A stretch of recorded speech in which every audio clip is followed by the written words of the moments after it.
Story from Bright African Tales, The Ring of Fire, a story of power, greed, and the consequences of evil set in Imo State, Nigeria.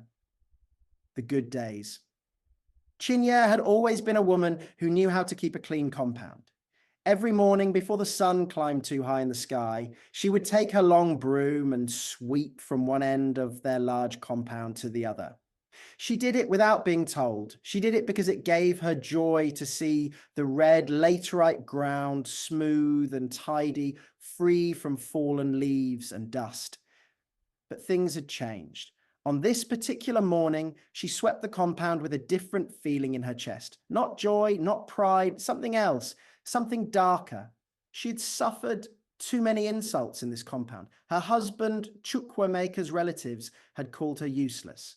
They had called her a bad woman. They had mocked her for not giving Chukwuemeka a child. And now, when she swept, it was not out of love. It was out of anger, dressed up as duty. Chukwuemeka sat in his plastic chair near the doorway and watched his wife sweep. He was a big man, a man who had made something of himself in Owerri. He had built this house in their hometown of Mgbidi with his own money. He had a thriving business. He had respect. And most importantly, he had Chinyere, who, despite everything the family said about her, was the one who stood by him through everything. Chinyere, why are you sweeping today? He called out, though it was more teasing than a real question. She paused and looked at him. Because if I don't sweep, your people will say I am a bad woman. And if I sweep, they will still find something to say, so let them talk. Chukwuemeka laughed. A real laugh, and the kind that comes from deep in the belly. Come here, come here, come here, he said, waving his hand. She walked over to him slowly, broom still in hand. He reached up and held her free hand in his. You know what? He said, his eyes shining. I went to that party in Owerri last week. You remember the one Chief Okonkwo organized? I remember. I made a deal there, a very big deal. He lowered his voice, even though no one else was around. 250 million naira, my wife. Chinyere's mouth opened. 250 million, he said again, enjoying the shock on her face. And I'm not going to run myself into the ground managing it alone. I have trained Obiora and Emeka Jr. Let them handle the business. You and I, we will travel. We will enjoy life. We have suffered enough. Chinyere shook her head slowly, but she was smiling now. Chukwuemeka, I can run the business. Let me run it. He waved his hand dismissively. You are a woman. That kind of business pressure is not for you. Let the boys handle it. You just give me the children I want and let us enjoy this life. The smile faded from her face. Just like that. One sentence, and the warmth between them collapsed like a poorly built wall in the rain. She pulled her hand away gently and walked back to her sweeping without another word. Chukwuemeka did not seem to notice. He was already thinking about his money. Brothers in the compound. The following week, 2 cars came through the compound gate, kicking up dust. Chinyere was in the kitchen when she heard the engines. She came out wiping her hands on her wrapper and saw them before they saw her. Obiora and Ikenna, Chukwuemeka's younger brothers. They had been living in Lagos for years, both of them with their small businesses and their city manners. They had not come home in a long time. And now here they were, stepping out of their cars, dressed sharply, looking around the compound like men inspecting property they intended to claim. Chinyere, Obiora called out. When he saw her, he did not even greet her properly. Where is our brother? Does he know we are coming? What nonsense, Ikenna muttered beside him. Do we need to get permission from her before we see our own eldest brother? Chinyere crossed her arms. Permission? Nobody said anything about permission. I am just asking if he is expecting you. We heard he had a stroke, Obiora said, his voice suddenly more serious. That is why we came back, not to entertain you. Let's just go past her, Ikenna said to Obiora, already moving forward. Chinyere, move. We want to see our brother. He is sleeping, she said, not moving. Obiora stepped closer, his eyes cold. Our brother is sick, and you want to keep us away from him. What kind of wife are you? The kind who knows that you two cannot just barge into a sick man's room and upset him because you feel like it. Sit down, let him rest, and when he wakes up, you can see him. For a long moment, they glared at each other. Then, grudgingly, the two brothers sat on the chairs near the veranda. That evening, when Chukwuemeka was awake and had seen his brothers, Obiora waited until Chinyere left the room before he began to speak. Brother, he said carefully, looking at the pale, thin man lying in the bed. The stroke had done terrible things to Chukwuemeka. He could barely move his left side. His speech was slow. His eyes, once sharp and calculating, now looked confused and tired. This is not the Chukwuemeka we know. Look at you. I am fine, Chukwuemeka said slowly. You are not fine, Ikena said, not unkindly. Brother, we want to take you to Lagos. There are better hospitals there, better doctors. You cannot stay in this village with only Chinyere taking care of you. A flash of something passed across Chukwuemeka's face. I want to go with my brothers, he said. Chinyere appeared in the doorway. She had been listening. You will not go, she said quietly but firmly. Chinyere, Obiora started. And if he goes, she continued, ignoring Obiora, I will also go, to wherever I choose to go. Ikena stood up from his chair. Is that a threat? Are you threatening our brother? You see why I say something is wrong in this house? She is the one who made him like this. I am sure of it. She used something on him so that she could control him. Ikena, Chukwuemeka said, louder than they expected. Did you hear him? Chinyere's voice cracked slightly. He just called me a witch. He called me a loose woman. And you sit there and say nothing. Come on, Obiora said to her. Those crocodile tears will not help you. Get out of my house, she said. Her hands were shaking. Both of you, get out. They left that night, but not without a warning. Obiora pulled Ikena aside near the gate. We cannot leave our brother like this. That woman is evil, but I know, Ikena said. We have to handle this carefully. We will come back. The Ezihe of A4 Hills. The road through the forest was narrow and unpaved. The taxi driver had refused to go beyond the main road, muttering something about spirits and refusing to look Chinyere in the eye. She had walked the rest of the way herself, following a path she had been shown only once before, the shrine of Dibia Okafo. The great spiritual man, known as the Ezihe of A4 Hills, was hidden among old trees whose roots rose out of the ground like the knuckles of ancient hands. There were feathers tied to posts and small clay pots arranged in patterns near the entrance. Chinyere had not planned to come here. She had not planned any of this, but the insults had piled up, one on top of another, like stones on a grave, and she had broken under the weight of them. The old man sat in the shadow of a large Iroko tree. He wore no shirt. His chest was marked with lines that seemed to move in the flickering light of the fire in front of him. He did not look up when she came, but he spoke. You have come, he said. His voice was calm, like still water. Yes, she said. Sit. She sat on the low stool in front of him. You want your husband to bend to you, he said. It was not a question. She was quiet for a moment. Then, he does not respect me. His brothers abuse me. I have no power in my own home. And you want power? Yes. The old man looked at her for the first time. His eyes were the color of old palm oil, yellowish and deep. I can give you what you want. I have reduced men who stood tall as Iroko trees to crawling things on the ground. Your husband will become your servant. He will not move without your word. Chinyere felt something cold move through her, but she did not leave. His brothers, she continued, Obiora and Ikena, they have threatened me. They have wealth and they use it to intimidate people. Shall I take their lives? She hesitated. No. Let us destroy what they love, their wives, their children, their businesses. Let them know suffering the way I have known it. The old man reached into a small clay pot beside him and withdrew something. He held out his left hand. Give me your 4 left fingers. She stretched out her hand. He pressed something cold onto her ring finger.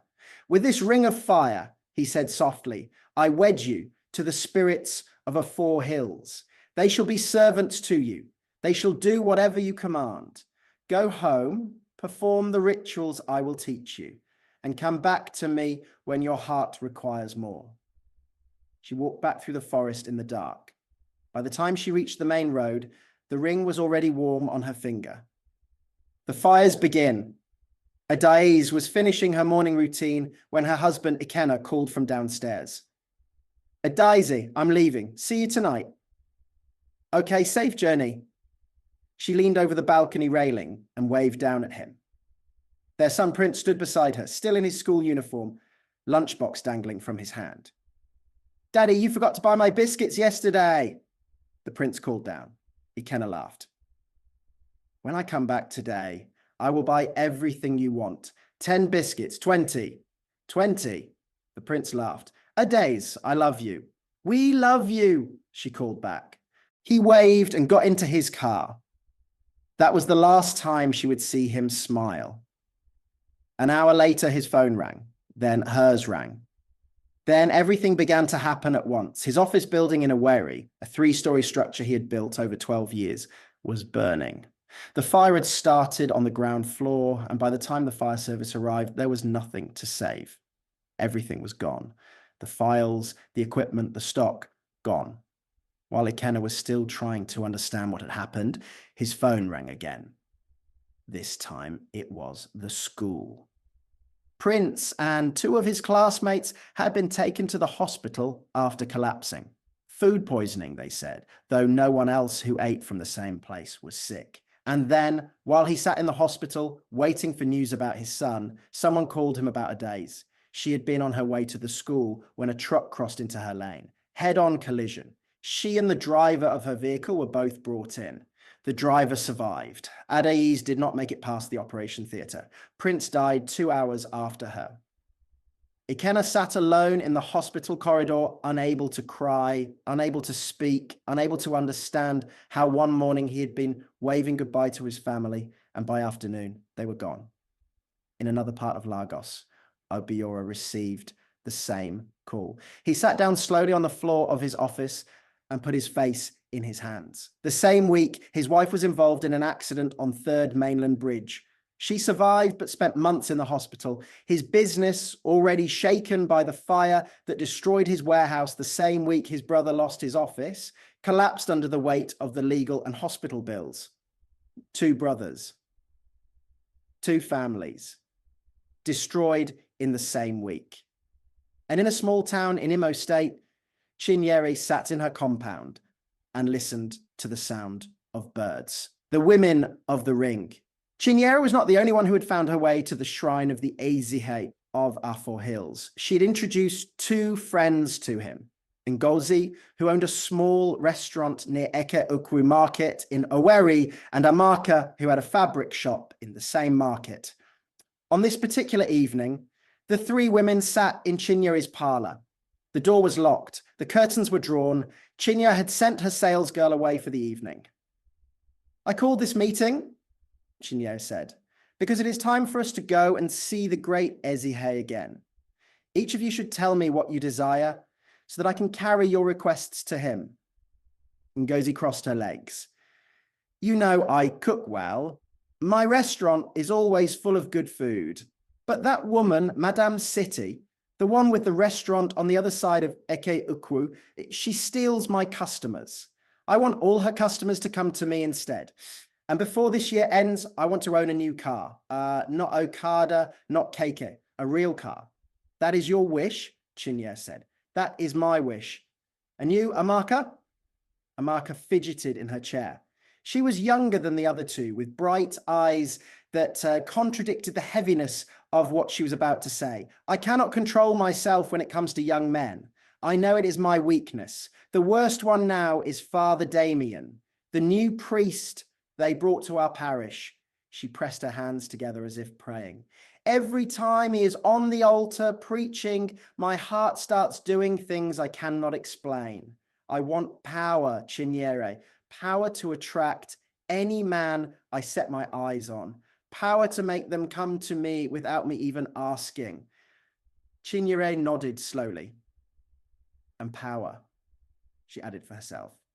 Power to dominate, power to seduce, power to control. She paused and looked at both of them. I will go to the Ezihe and carry your requests. When I come back, I will tell you what he requires from each of you. What the Ezihe required was terrible. From Gozi, he required the early morning urine of a woman and the blood of her firstborn son. From Amaka, he required the inner garment of her daughter and hair from her daughter's head. Neither woman asked questions, neither woman said no. And this was the thing that would break everything. The Christian Women's Association. Chinyere had served as the chairperson of the Christian Women's Association, CWA, of their parish for 4 years. She was proud of this. She wore it the way she wore her best wrapper, carefully, deliberately, as a statement of her position in the world. The meeting was held in the parish hall on a Thursday evening. About 30 women sat on wooden benches, their voices filling the space. Chinyere sat at the front, her posture straight, her clothes expensive. My dear sisters, she began, as you know, the elections for the chairperson position are coming up. I want to continue in this position. I need your support. She looked around the room slowly. I have led this organization for 4 years. I have brought us respect.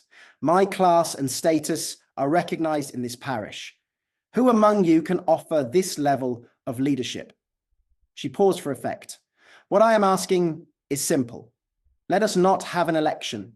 Just appoint me again, and you will all continue to benefit from my connections and my work. There was murmuring. Then Mrs. Obiageli, a quiet woman who sold tailored clothes and sat at the back of the room every meeting, stood up. With respect, Madame Chinyere, she said in her soft voice, leadership is not about money or class. In the CWA, leadership is about good names and the fear of God. The room went very quiet. Chinyere looked at Mrs. Obiageli slowly. Are you saying I do not have a good name? I'm not saying that. But I am saying we should have an election. Let us vote. Let the best person lead. A few women nodded. Others looked at the floor. Let there be an election, another woman said, then another, then another. Chinyere's face was very still, but her right hand beneath the table was moving slowly, her fingers working the ring on her left hand. Obiageli, she said quietly, her voice almost gentle. By the power given to me, I command sickness upon you. You will be in bed until I decide what to do with you. Nobody heard her, or if they did, they thought she was murmuring a prayer. But the next morning, Obiageli could not get out of bed. Obiageli in the dark. It started with weakness in her legs. Then her speech became thick and slow, like her tongue had swollen. By evening, she could not recognize the people around her. Her daughter ran to get neighbors. The neighbors ran to get Father Damien. Father Damien came and sat beside her. He prayed quietly, his hands folded, his eyes closed. He anointed her with oil and spoke in the low, steady voice of a man who had seen suffering before and had learned to stand before it without flinching. She will be well, he told the family. Keep her comfortable. Keep feeding her whatever she can take. I will come back. But Obiageli did not get better. She lay in bed day after day, her body present, but her mind somewhere else, far away in a place nobody could reach. The women of the CWA came to visit in small groups. They sat and prayed and held each other's hands and went home. The rumors, however, grew. It is Chinyere, one woman said to another near the borehole one morning. Chinyere from the CWA? The same one. You don't know how that woman is. She destroyed her own family first before she started destroying others. Look at her husband's brothers. Did they not lose everything in 1 week? And her husband, the man is just lying there like a dead person. And she is the one controlling everything. Now Obiageli challenges her in the meeting and sees what has happened. She's barren too. A barren woman with that kind of power is very dangerous. They say she has juju. They say she goes to a Dibia in the forest. God will expose her, but God seemed to be taking his time. Ngozi's son, Ngozi returned from the shrine of the Ezihe 3 days after Chinyere had carried her request. She understood what was required of her. She had gone over it 100 times in her head during the journey home. Her firstborn son, Kelechi, was 12 years old. He was quiet and studious and loved mathematics. He called her Mama the way children call their mothers when they trust them completely, with their whole chest, without thinking that the word could ever be betrayed. She had gone to the shrine. She had done what was required. She came home and found Kelechi asleep in his school uniform, a textbook open on his chest. She looked at him for a long time. Then she went to the kitchen and cooked his favorite meal, egusi soup with onugbu extra meat the way he liked it. 3 days later, Kelechi woke up in the middle of the night with a pain in his stomach that made him cry out. By morning, the pain had spread. His skin was yellow, his eyes were yellow. The local clinic sent them to the big hospital in Owerri. He did not come home. Ngozi sat in the empty restaurant for a week after his burial. She did not cook. She did not open the shop. She sat in the plastic chair by the window and stared at the street. A customer knocked. She did not answer. Another knocked. Still nothing. By the time she opened the restaurant again, something had left her, something fundamental. The ability to be glad for anything had simply packed up and gone with her son. And Madame City's restaurant across the road was as full as ever, maybe fuller. The car Ngozi had wished for never came. Amaka and Father Damien. Father Damien was 29 years old and had been assigned to St. Anthony's Parish in Magbidi for just 6 months. He was from Anambra State originally, soft-spoken and earnest, with the kind of faith that made older priests slightly uncomfortable because it was so genuine and uncomplicated. He was in his office going over the readings for Sunday Mass when Amaka knocked. She came in wearing a wrapper tied tightly around her chest, her makeup done more carefully than was reasonable for a midweek afternoon visit to a priest's office.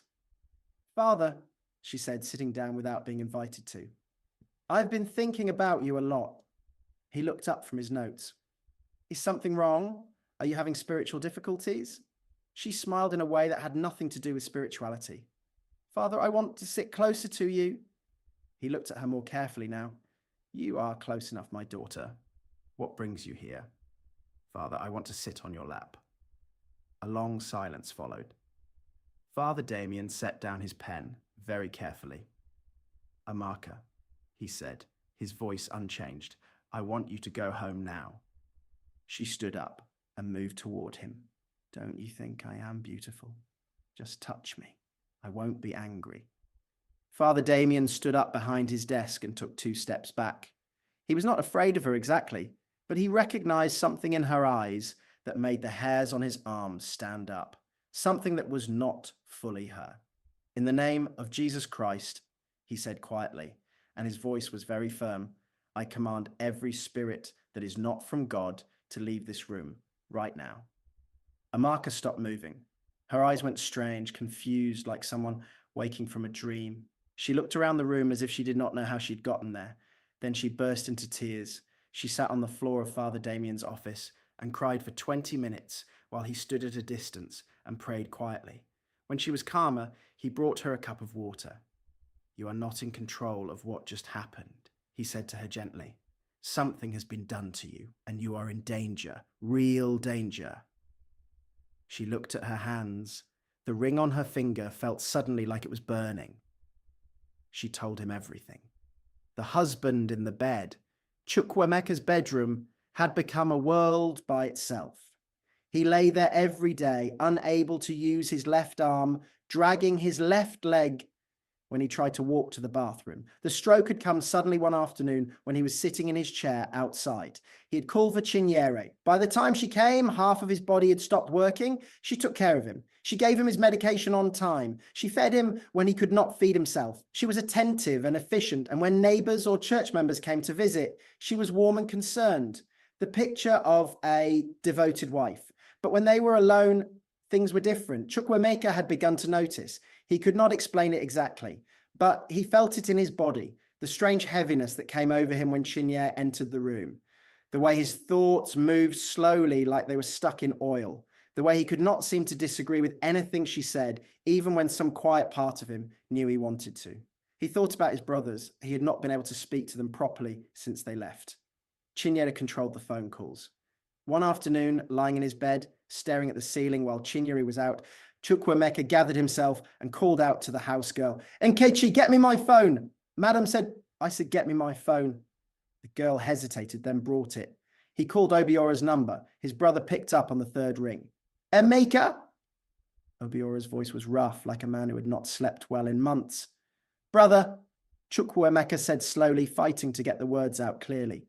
"How are you? How is your family?" The silence that followed was one of the heaviest things Chukwuemeka had ever heard. "Brother," Obiora said finally, his voice breaking, "we have been wiped out." Chukwuemeka closed his eyes. Father Damien takes a stand.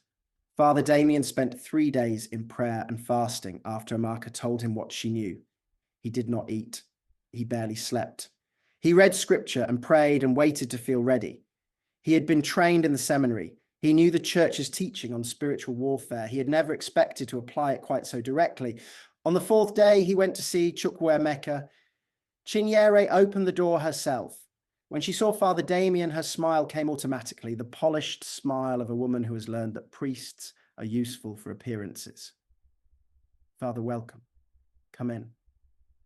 "I have come to pray for your husband," he said, stepping inside. She led him to the bedroom. Chukwuemeka was sitting up when they came in. When he saw Father Damien, something in his eyes shifted. He looked like a man who had been underwater for a long time and had just been offered a hand. Chinyere stood at the door, watching. Father Damien sat beside the bed. He placed his hands on Chukwuemeka's head and began to pray. Not loudly, not dramatically, just steadily. He called on the God he knew, the one who had not changed since he first met him as a boy in his mother's church in Auca. As he prayed, the atmosphere in the room changed. Chukwuemeka felt it. Even Chinyere, standing at the doorway, felt it. A kind of heaviness lifting, a window cracking open in a sealed room. And then something happened that nobody planned. Chukwuemeka began to weep. Not the weak tears of a sick man. These were the tears of someone who has been bound for a long time and has just realized it. He wept with his whole body shaking, reaching for Father Damien's hand. "She did something to me," he said, his words broken. "My wife. Something was done to me." "I know," Father Damien said quietly.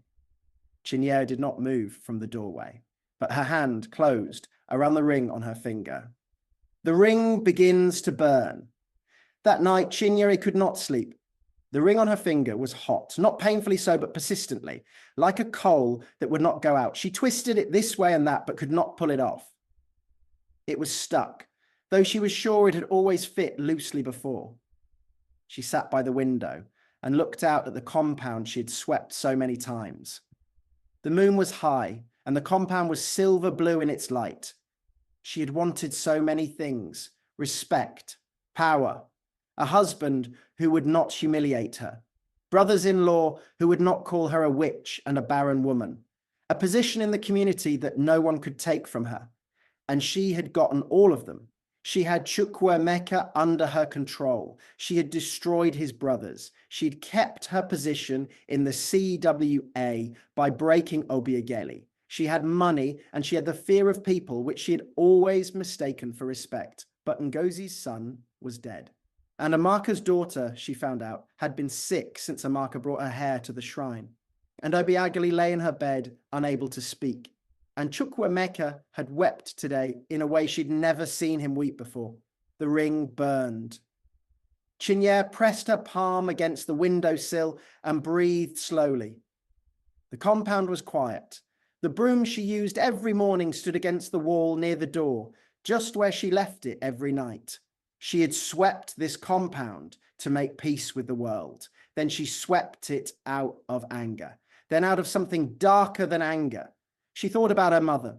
Her mother had been a woman who prayed, a simple woman from Mbais who woke before dawn to pray, who said that God heard every word a person spoke, whether they spoke it aloud or only in their heart. What had God been hearing from Chinyere? The ring burned. What the village did not know, a delegation of men and women went to see the bishop in Owerri. They asked for a new priest. They said Father Damien was too soft, too friendly with people like Chinyere, unable to deal with the spiritual problems of the parish. The bishop listened to them carefully and then said something that surprised them. I have already been hearing about St. Anthony's parish, he said. Not from you, from Father Damien himself. He has submitted a report, a very detailed report. The delegation looked at each other. I am sending a team, the bishop said. Stay calm and continue to pray. In the meantime, Elder Moses, one of the village elders who had known Chukwuemeka since childhood, went quietly to sit with the sick man. He had known Chukwuemeka's father. He had watched Chukwuemeka grow from a boy who carried firewood to a man who built a 3-story house. He came without any ceremony, just sat beside the bed and talked. Your brothers have suffered, he told Chukwuemeka. I know. Your wife knows things she should not know. She has gone to places a Christian woman should never go. Chukwuemeka was quiet for a long time. Then he said, What should I do? You cannot do much right now, but you can decide what you believe. You can stop letting her silence you. That night, Chukwuemeka asked Nkechi, the house girl, for his phone again. This time he called Obiora and Ikenna. Both of them. He spoke to them for a long time. He cried. They cried. He apologized for things he could barely articulate. The years of letting their wives be insulted. The years of letting Chinyere drive them away. Ikenna, who had lost everything, whose voice was flat and hollow, said only, Brother, just get well. That is all I need from you now. The night it broke, Father Damien came back to the house on a Wednesday evening, this time not alone. He brought 2 other priests with him, men older than him, with quiet, steady faces. Chinyere saw them coming from the window. She felt the ring burn so hot on her finger that she cried out and pressed her hand against her chest. She did not want to let them in. But Nkechi, without knowing why, opened the gate before Chinyere could stop her. They went straight to Chukwuemeka's room. Chinyere followed, her face set in the polite mask she had learned to wear. The 3 priests prayed over Chukwuemeka for a long time. They read from Psalms. They anointed him with oil. Father Damien held the sick man's hand and spoke quietly, steadily, calling out every spirit that was not from God, commanding them to leave by the authority of the name they served. Something happened in that room.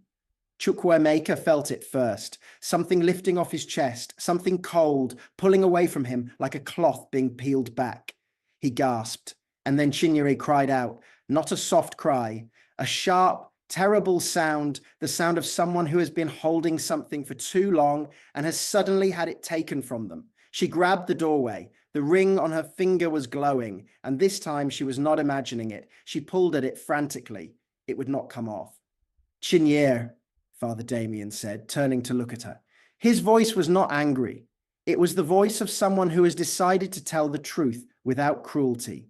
What you have done can be undone, but you have to choose to undo it. She looked at him, then at her husband. Chukwuemeka was looking at her with eyes that were clear for the first time in months. He was not angry. He was not afraid. He looked at her the way he had looked at her in the early years when they were poor and young, and he thought she was the most remarkable woman he had ever met. That look broke her. She slid down the door frame and sat on the floor and began to cry. Morning. The Ezie of Afo Hills died on the same night. They found him the next morning at his shrine, seated in his usual position under the old Iroko tree, as if he had simply decided to stop breathing. The pots around him were cracked and the fire was out. The people who found him said the air around the place smelled different, like something burnt that had now gone cold. Nobody mourned him loudly, but the news spread quickly through the villages around Mgbidi. In Chukwuemeka's compound, the ring was found on the floor of the bedroom. It had slipped off Chinyere's finger sometime during the night. Nkechi found it in the morning and brought it to Father Damien, who wrapped it carefully in cloth without touching it and said he would deal with it. Chinyere spent 3 days in the parish confessional. 3 days of talking, 3 days of Father Damien listening and the older priests writing things down and asking careful questions. She told them everything: the shrine, the requests, Ngozi's son, Amaka's daughter, Obiageli, the brothers, all of it. They were very quiet when she finished. Obiageli, who had lain in bed for weeks, woke up on the morning of the second day and asked for food. Amaka's daughter, who had been sick with a fever that no medication could touch, broke her fever on the same day. Whether these things were connected or not was something the priests left for God to explain. What they knew was that they had happened. What remained, recovery, is not the same as restoration.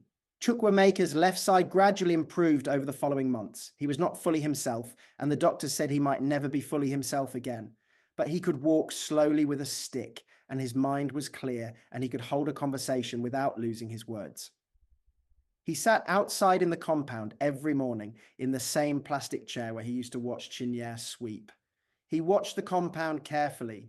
The broom still stood against the wall. Chinyere swept every morning, quietly, without anger now, and without the false joy of someone performing goodness for an audience. Just a woman sweeping her compound in the early morning light, because it needed to be done. She had not returned to the CWA. The women voted in a new chairperson. Mrs. Obiageli, recovered and gentle, said that she did not want to hold what had happened against Chinyere, that what a person does in desperation says something about their pain, not just their character. Not everyone agreed with her, but nobody argued with her either. Ikena buried his wife and son and then sat in his house in Lagos for months doing nothing. Obiora's wife recovered from the accident. She could walk, but she had a permanent limp. Their businesses were gone. They started again from almost nothing, which at their age felt like climbing a mountain in darkness. Chukwuemeka called them every week, sometimes every day. He could not give back what they had lost. He knew that, but he could be their brother again, and this time he intended to do it properly. Ngozi reopened her restaurant. She hired a young girl to help her cook. The food was still good. Customers came. Not the flood she had wished for, but enough. She did not decorate the walls the way she used to. She left them plain. She said it felt wrong to make the place beautiful when Kelechi was not there to see it. She kept his school photo on a small shelf near the kitchen window. Every morning before she started cooking, she looked at it. That was how she carried him. Amaka left the parish quietly. She moved back to her hometown in Orlu and started again. She went to confession in a church where nobody knew her name. She sat in the back row every Sunday and said her prayers slowly, like someone learning a language again from the beginning. The compound. On a Thursday morning in February, about a year after everything had broken and begun to mend, Chukwuemeka called Chinyere to come and sit beside him in the compound. She came and pulled up a chair. The morning was cool. The sky was the kind of pale blue that only exists in the early hours before the heat arrives. They sat together without speaking for a while. Then he said, "I never told you that you were right." She looked at him. "About the business. You could have run it. I know that now. I was a foolish man." She was quiet. "I was a man who had everything he needed and still managed to make his wife feel like nothing. And then I was surprised when she went looking for power somewhere else." He paused. "I am not excusing what you did. What you did was wrong. People suffered. People died." "I know," she said, "but I have to take my share of what happened. I drove you to a place of desperation and then pretended I had nothing to do with where you ended up." Chinyere looked at the compound, the red earth, the old guava tree in the corner, the gate that squeaked and had never been oiled properly. This place where so much had happened. "Will Ikenna and Obiora forgive me?" she asked. "I don't know," he said. "That is theirs to decide, but I think you should ask them yourself. Write to them or call them. Don't go through me." She nodded. They sat for another long time. A lizard moved across the compound wall and disappeared into a crack. "I want to sweep," she said. "Then sweep," he said. She got up and took the broom from against the wall and began to sweep the compound, slowly, in long, even strokes, the way she had done it all those years ago when they were young and poor, and the compound was smaller and the sky felt lower. Chukwuemeka watched her. The morning light came in through the gate and spread across the red earth of the compound, and the dust she raised with her sweeping caught the light and floated up and became briefly golden before it settled. This is the thing about evil. It rarely announces itself. It comes in through the side door, dressed in the reasonable clothes of frustration and humiliation and the simple human need to be respected. It offers what people have been denied and asks only that they stop asking questions. Chinyere had stopped asking questions for a long time, but she was asking them again now, in the slow, deliberate movement of a broom across a compound, in the willingness to stay in the wreckage she had made and try day by day to be someone different. Whether she would succeed was a question only time could answer. But she was sweeping, and the morning was here. And for now, that was enough. The end of the story. Thanks for watching. Please subscribe to this channel for the final part of this story. Make sure you drop your comment and share your thoughts with us.